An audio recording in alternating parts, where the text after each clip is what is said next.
Before I knew what Bauhaus was, I lived in it. While studying art in Paris, I lived in a dormitory for foreign students called the Cité Universitaire. Each building was dedicated to a different nationality. The famous architect Corbusier designed the Swiss pavilion. The ideas epitomized by Le Corbusier and the Bauhaus school were revolutionary. Most Bauhaus design is astoundingly fresh to this day.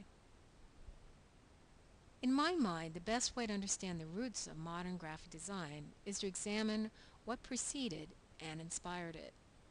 You might say that graphic design started when the printing press was invented, because text was constrained to mechanically defined boxes.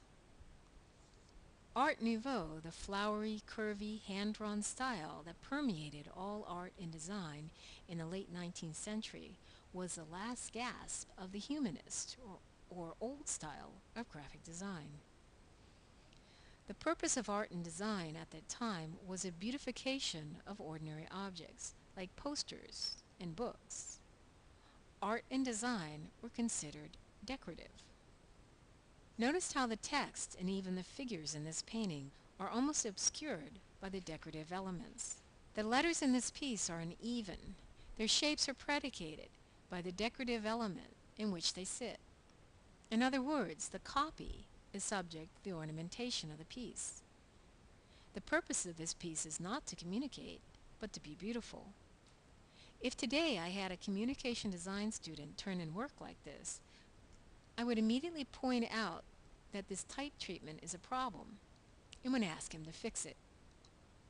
This reveals my modern sensibilities, but my comment would be valid because the primary purpose of graphic design today is to communicate, not to embellish.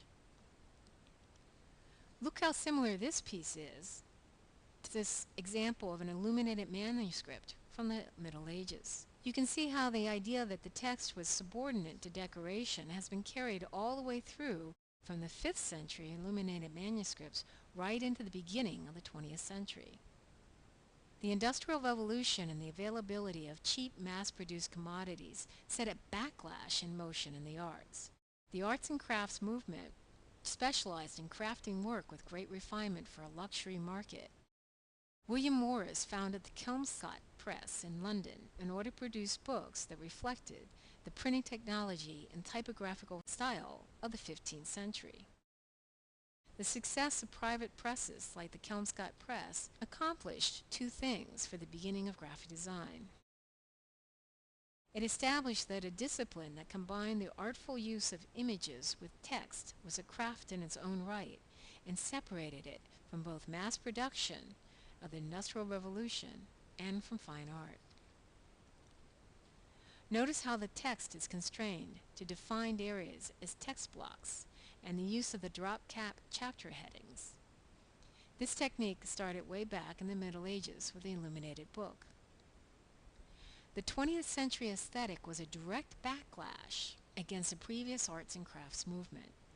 Art and design movements are always both a reflection and a response to the issues, ideas, and mores of the day. The birth of modern graphic design can be traced to the Russian futurist and constructivist movements. These movements were born in the Russian Revolution, which used art as a propaganda device. The purpose of propaganda is to communicate. It has no interest in beautification, but wants to communicate concepts, just as contemporary designers do.